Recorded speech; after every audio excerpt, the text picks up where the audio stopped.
Shalom. First and foremost, above all things, I want to give all praises and honor and glory that's definitely due to Yahweh, Bashem, Yahushua, Bashem, Rakak, Radash. I want to give a special double honors to our elders and apostles at Great Millstone for teaching us this truth.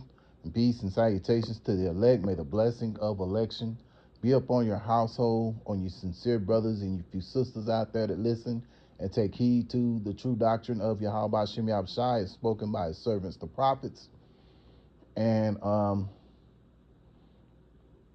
lesson for today is the seed of Jacob. And Lord willing, I hope and pray that this will be edifying. So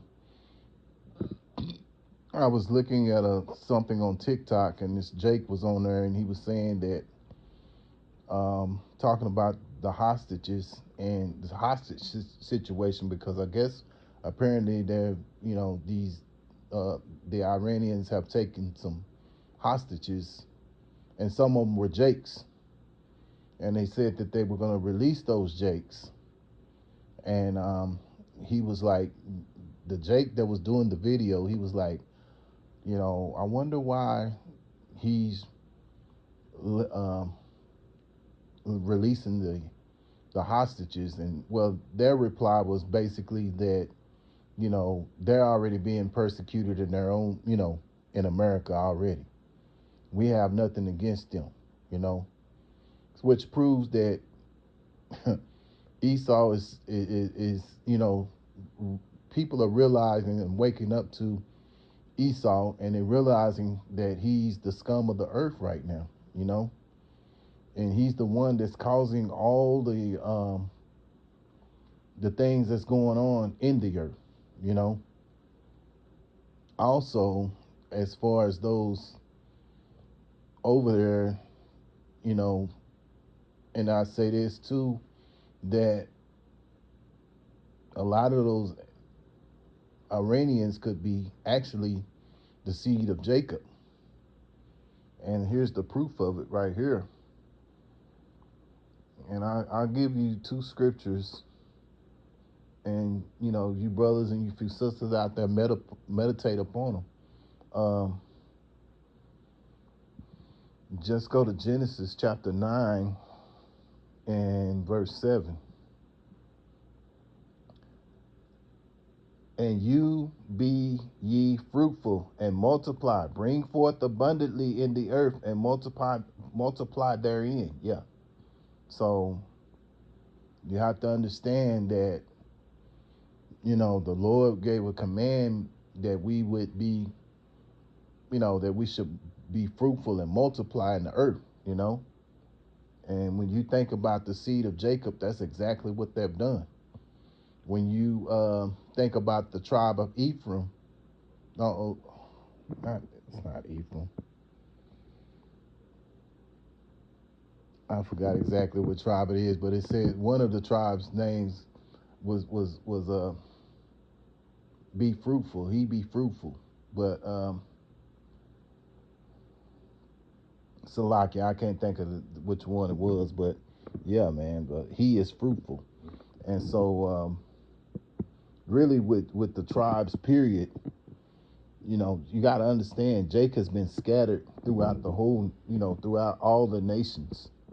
So his seed is amongst a lot of heathens. So that's why you have those who look like the heathen, but are not of the heathen, because they're the seed of that the seed of Jacob,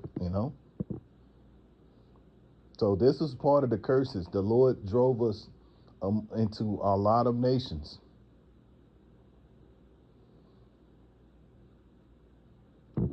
Here's the proof. Deuteronomy chapter 28 and verse 64. And the Lord Yahweh Shem Yahushai shall scatter thee among all people from one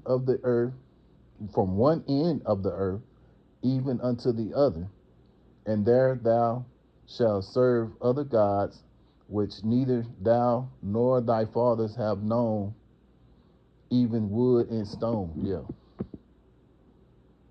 And so that's what has happened, We have been scattered amongst all the other nations. And so you have those who look like the heathen, but are not of the heathen. That's why, those who can't understand that, then they look at skin tone as the end all be all. And that's people who think like that are like low level thinkers, or as they say, low level fruit, because they can't understand. Their minds are not open to understand that, Jake has been scattered amongst all the nations. So Jake can, look like the heathen, but not of the heathen, because his seed is of Jacob, man. You know, and so it's really silly. And then the thing about it too, here's the tricky part about it: you have those who look like Jake's, and they're actually the seed they're just actually the seed of Esau. You know, you think about it. Thomas Jefferson. You know, um, that seed. They probably, a lot of them probably look just like, you know, Jake, but they're the seed of the heathen, you know. And so, in the end of the day, when Yahushua comes, he's going to separate, you know, those who of the seed of Jacob and those who of the seed of Esau, and so on and so on, So he's going to separate the tares from the wheat, as the scriptures say. So, it's just something I want to bring out there. I hope it was an edifying lesson. And once again, I want to give all praises and honor and glory that's definitely due to Yahweh Bashem, Yahushua Bashem, Brakak Radash. Till the next time, Lord willing, I'll say Shalom.